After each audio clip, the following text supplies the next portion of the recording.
बड़े आदर के साथ शहीदों को श्रद्धांजलि दी। भगत सिंह जी, सुखदेव, राजगुरु, उन लोगों को कल के दिन फांसी दी गई थी। उन्होंने देश को आज़ाद कराने के लिए सबसे बड़ी शहादत दी।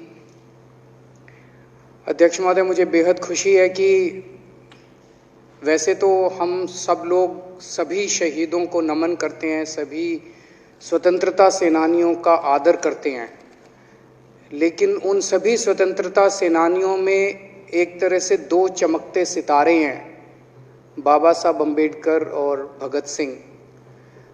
दिल्ली सरकार ने ये निर्णय लिया है कि बाबा साहब अम्बेडकर और भगत सिंह जी की तस्वीरें सभी दिल्ली सरकार के दफ्तरों में लगाई जाएंगी। कुछ दिन पहले पंजाब सरकार ने भी ये निर्णय लिया है कि पंजाब सरकार के भी सभी दफ्तरों में भगत सिंह और बाबा साहब अम्बेडकर की तस्वीरें लगाई जाएंगी। जब से ये ऐलान किया गया है, मैं तो सोच रहा था कि हमारे विपक्ष के साथी इसके ऊपर हमें बधाई देंगे, तारीफ करेंगे कि बहुत अच्छा निर्णय लिया गया। शुक्रिया।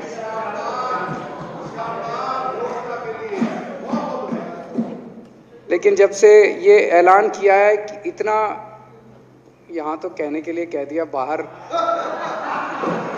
एक मिनट मेरे को पूरा,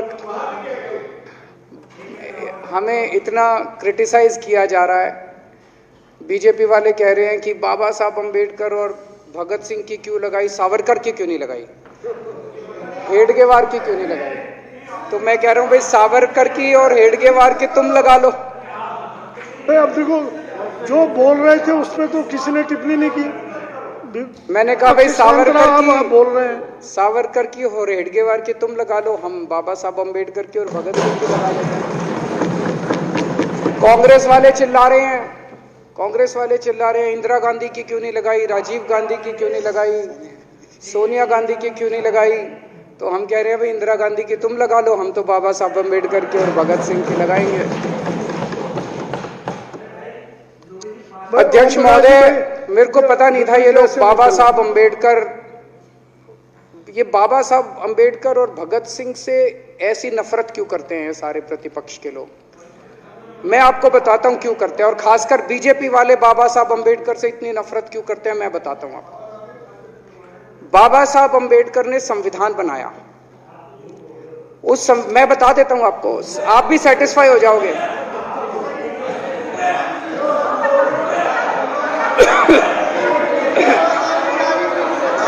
सुन के चले जाना। बाबा साहब का नाम सुनते ही वॉकआउट कर गए। बाबा साहब का नाम भी नहीं सुनना चाहते। बाबा साहब अम्बेडकर का नाम सुनते ही सुन तो लो।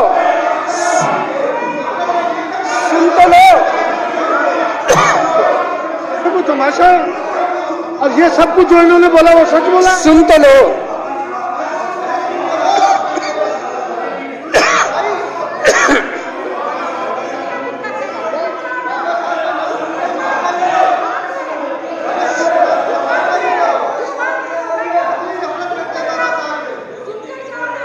बाबा साहब अम्बेडकर ने, सदस्यों से प्रार्थना कर रहा हूं, अध्यक्ष महोदय, बाबा साहब अम्बेडकर ने, मुख्यमंत्री जी बोल रहे हैं, डिस्टर्ब ना करें प्लीज। नहीं, ये कोई तरीका। सत्य कौन बोल रहा था? सत्य क्या बिजुली जी ने बोला? सब आप बैठ जाइए। अब बाबा साहब अम्बेडकर ने देश का संविधान बनाया। संविधान में लिखा उन्होंने कि भारत के अंदर जनतंत्र होगा। इस जनतंत्र के अंदर चुनाव होंगे। चुनाव में जनता वोट डालेगी। वोट डाल के जनता अपनी सरकार चुनेगी। वो सरकार लोगों के सपनों को पूरा करने के लिए काम करेगी। बीजेपी को ये पसंद नहीं है। बीजेपी नहीं चाहती चुनाव हो। बीजेपी चाहती है कि चुनाव खत्म हो जाए। चुनाव होने ही नहीं चाहिए। चुनाव गंदी बात है इनके हिसाब से। चुनाव गलत बात है इनके हिसाब से। एमसीडी के अंदर 15 साल इन्होंने जम के लूटा। लूटने के सारे दुनिया के रिकॉर्ड तोड़ दिए। गिनीज बुक वालों की मीटिंग चल रही है कि भारतीय जनता पार्टी का नाम आने वाला है गिनीज बुक के अंदर, एनसीडी का और बीजेपी वालों का। शानदार इन्होंने परफॉर्मेंस किया है। 15 साल के अंदर इन्होंने लूटने में कोई कसर नहीं छोड़ी। लूटने के बाद जब जनता में त्राही त्राही मच गई, लोग दुखी हो गए 15 साल के इनके शासन के बाद, और जनता ने मन बना लिया कि इस बार इनको मजा चखाएंगे और गुस्सा जाहिर करेंगे। चुनाव आयोग ने ऐलान कर दिया कि हम आज शाम को 5 बजे 9 तारीख को 9 मार्च को शाम को 5 बजे आज चुनाव की डेट्स की घोषणा की जाएगी। 4 तारीख को प्रधानमंत्री के दफ्तर से फोन जाता है, चिट्ठी जाती है चुनाव कमिश्नर को, चुनाव रद्द कर दो। पूरी दुनिया के अंदर आज तक ऐसा नहीं होगा कि प्रधानमंत्री सीधे सीधे चुनाव कमिश्नर को फोन करके और चिट्ठी लिख के कहते हैं कि चुनाव रद्द कर दो। इसलिए ये नफरत करते हैं बाबा साहब अम्बेडकर से। ये कहते हैं बाबा साहब अम्बेडकर नहीं होता तो जनतंत्र नहीं होता इस देश के अंदर। कल एक बीजेपी का बड़ा नेता मिला, बोला जी मैंने तो अपने बीजेपी के बड़े नेताओं को बोल दिया ये चुनाव का चक्कर छोड़ो, एमसीडी में भी एनडीएमसी जैसा कर दो। मैंने कहा इसका क्या मतलब? वो बोले जैसे एनडीएमसी में चुनाव ही नहीं होते, एनडीएमसी में केंद्र सरकार नॉमिनेट कर देती है, बोले जी एमसीडी में भी यही हो जाना चाहिए। अध्यक्ष महोदय, इनका बस चले ना इस देश के अंदर सारे राज्यों में और देश में चुनाव कराना बंद कर दें। इसलिए ये नफरत करते हैं, इसलिए बाबा साहब अम्बेडकर से नफरत करते हैं ये लोग। बाबा साहब अम्बेडकर चुनाव की प्रक्रिया रख के गए थे, इनका बस चले तो ये चुनाव कराना बंद कर दे। कह रहे हैं हम तीनों एमसीडी को यूनिफाई करना चाहते हैं। अरे 7 साल थे तुम्हारे पास, सो रहे थे क्या 7 साल से? कहां थे तुम लोग 7 साल से? क्यों नहीं तुम लोगों ने क्यों नहीं तुम लोग यूनिफाई करने के लिए पैसे चाहिए? क्यों नहीं तुम लोगों ने यूनिफाई किया 7 साल से? चुनाव के 1 घंटे पहले तुम लोग चिट्ठी लिख रहे हो, अब सो के जागे हो कि अब यूनिफाई करोगे। तो यूनिफाई नहीं करना, चुनाव टालने हैं, क्योंकि हार रहे हैं। मेरी हाथ जोड़ के विनती है, हार जीत लगी रहती है, कभी ये पार्टी हारती है, कभी वो पार्टी हारती है, कभी आज बीजेपी हारती है, कभी आम आदमी पार्टी भी हारती है, कभी कांग्रेस हारती है। देश बड़ा है, देश की सोचो। आज आम आदमी पार्टी है, कल आम आदमी पार्टी हो सकता ना हो। आज बीजेपी है, कल बीजेपी हो ना हो। आज केजरीवाल है, कल केजरीवाल नहीं होगा। आज मोदी जी हैं, कल मोदी जी नहीं होंगे। कोई बड़ा नहीं है, देश बड़ा है, मुल्क बड़ा है, कौम बड़ी है, समाज बड़ा है। देश को नहीं झुकने देना, देश को नहीं टूटने देना, देश को नहीं किसी भी हालत में देश पे आंच नहीं आनी चाहिए। ये लोग देश के साथ खिलवाड़ कर रहे हैं, ये लोग संविधान के साथ खिलवाड़ कह रहे हैं। हम यूनिफाई करना चाहते हैं। इन्होंने एक चिट्ठी लिख दी चुनाव आयोग को कि हम तीनों एमसीडी को यूनिफाई कर रहे हैं, इसलिए चुनाव टाल दो। चुनाव आयोग ने चुनाव टाल दिया। कल को दिसंबर में गुजरात के चुनाव हो रहे हैं। अब जनता कह रही है ये गुजरात हारेंगे। अब अगर ये गुजरात हारेंगे तो ये 10 दिन पहले चिट्ठी लिख देंगे चुनाव आयोग को कि भाई हम गुजरात को और महाराष्ट्र को एक कर रहे हैं, इसलिए गुजरात के चुनाव टाल दो। गुजरात के चुनाव टल जाएंगे। अगली बार ये लोकसभा हारेंगे, चिट्ठी लिख देंगे जी ये पार्लियामेंट्री फॉर्म ऑफ सिस्टम बड़ा खराब है, हम प्रेसिडेंशियल फॉर्म ऑफ सिस्टम ला रहे हैं, संविधान बदल रहे हैं, चुनाव टाल दो। चुनाव टल जाएंगे। ये क्या मजाक बना रखा है इन्होंने, नौटंकी कर रखी है इन्होंने। भारत जनतंत्र है, देश ये बर्दाश्त नहीं करने वाला जो इन्होंने नौटंकी कर रखी है। कहते हैं हम दुनिया की सबसे बड़ी पार्टी हैं, हम तो जी दुनिया की सबसे छोटी पार्टी हैं। फिर भी डर गए तुम लोग।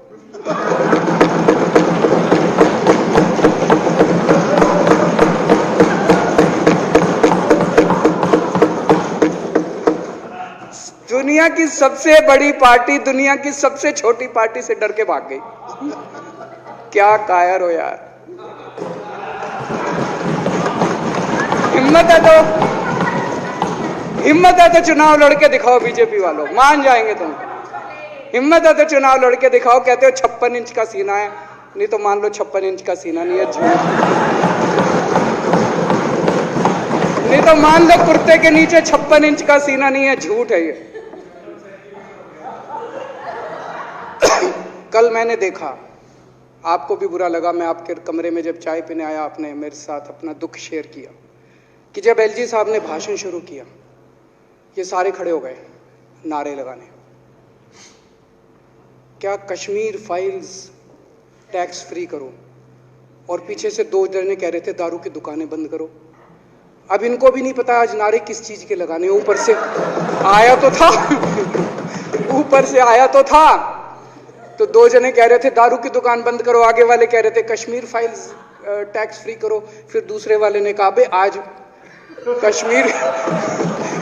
कश्मीर वाला नारा लगाना है। तो जैसे रैलियां होती हैं उसमें कुछ टीवी वाले माइक लगा देते हैं कि हाँ जी किस लिए आए हो, तो वो यूं यूं देखता है किस लिए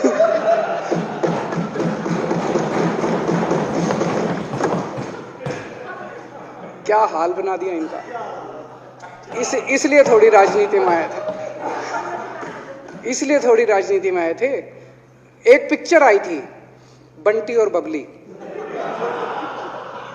उस पिक्चर में एक सीन था, कुछ लोग एक नेता के घर के सामने जाते हैं, हमारी मांगे पूरी करो, हमारी मांगे पूरी करो। नेता बाहर आता कहता है क्या मांगे हैं, तो सारे एक दूसरे की तरफ, उनको पता ही नहीं क्या मांगे। आज सारे देश की सारी भारतीय जनता पार्टी एक पिक्चर के पोस्टर लगा रही है गली गली में जाके। पूरी सारी भारतीय जनता पार्टी देश में एक पिक्चर के पोस्टर लगा रही है।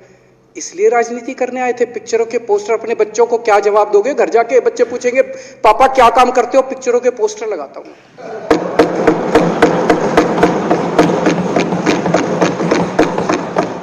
8 साल केंद्र सरकार चलाने के बाद अगर किसी देश के प्रधानमंत्री को विवेक अग्निहोत्री के चरणों में शरण लेनी पड़े तो इसका मतलब उस प्रधानमंत्री ने 8 साल में कोई काम नहीं किया, 8 साल खराब कर दिए। बताओ, विवेक अग्निहोत्री के चरणों में उनको शरण लेनी पड़ रही है, बचा लो बचा लो बचा लो। अगर किसी प्रधानमंत्री को कह रहे हैं कश्मीर फाइल्स टैक्स फ्री करो, अरे यूट्यूब पे डाल दो, फ्री हो जाएगी। टैक्स फ्री क्यों करा रहे हो? इतना ही तुमको शौक है, विवेक अग्निहोत्री को बोलो यूट्यूब पे डाल देगा, सारी पिक्चर फ्री है, सारे जने देख लेंगे एक ही दिन के अंदर। टैक्स फ्री की क्या जरूरत है? यूट्यूब पे क्यों नहीं डाल? कल एक मैंने अखबार में पढ़ा, हरियाणा के अंदर एक भारतीय जनता पार्टी का ही एक एमएलए था, उसने कहा आज मैं पार्क के अंदर इसकी फ्री स्क्रीनिंग करूंगा। तुरंत विवेक अग्निहोत्री का ट्वीट आया खट्टर साहब के, खट्टर साहब देखो ये फ्री में कर रहा है, इसको बोलो टिकट लेके करेगा। भाई साहब, कश्मीरी पंडितों के नाम पे कुछ लोग करोड़ों रुपए कमा रहे हैं और तुम लोगों को पोस्टर लगाने का काम दे दिया। आंखें खोलो, क्या कर रहे हो तुम लोग? वो करोड़ों कमा गया, कश्मीरी पंडितों के नाम पे करोड़ों कमा गया और तुम लोग पोस्टर लगाते रह गए। क्या हाल बना दिया तुम लोगों का यार, आंखें खोलो तुम लोग।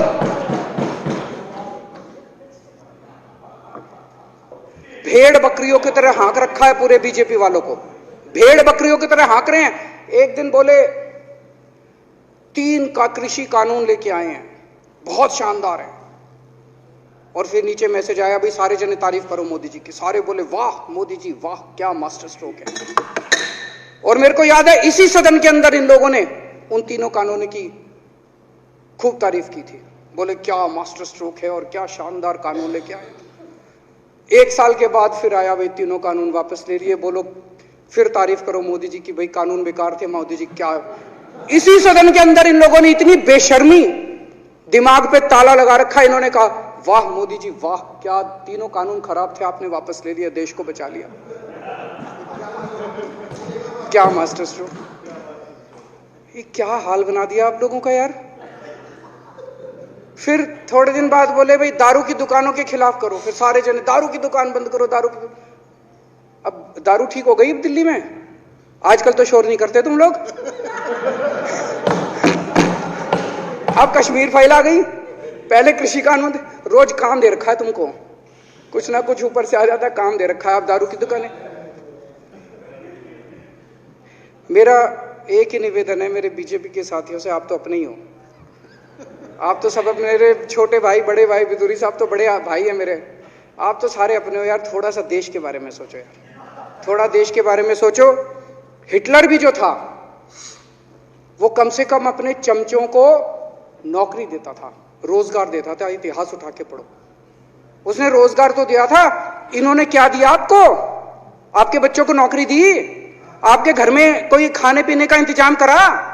आपकी बिजली का इंतजाम करा? केजरीवाल काम आता है आपके? आपके भी घर की बिजली फ्री कर रखी है। दिल्ली के 12 लाख बच्चों को नौकरी दी है मैंने, स्कूल ठीक कर दिए, अस्पताल ठीक कर दिए। आपके घर में कोई बीमार हो, केजरीवाल दवाई पहुंचाता है, मोदी दवाई नहीं पहुंचाता। केजरीवाल काम आया। मैं बीजेपी के सारे कार्यकर्ताओं से कहना चाहता हूं, थोड़ा सा दिमाग खोलो। बीजेपी के सारे सपोर्टर्स को कहना चाहता हूं, थोड़ा सा दिमाग खोलो। ये भेड़ चाल बंद करो, भेड़ बकरियों की तरह हाँक रहे हैं ये आपको, ये सब बंद करो। दिमाग खोल के सारे जने बीजेपी छोड़ के आम आदमी पार्टी में आ जाओ।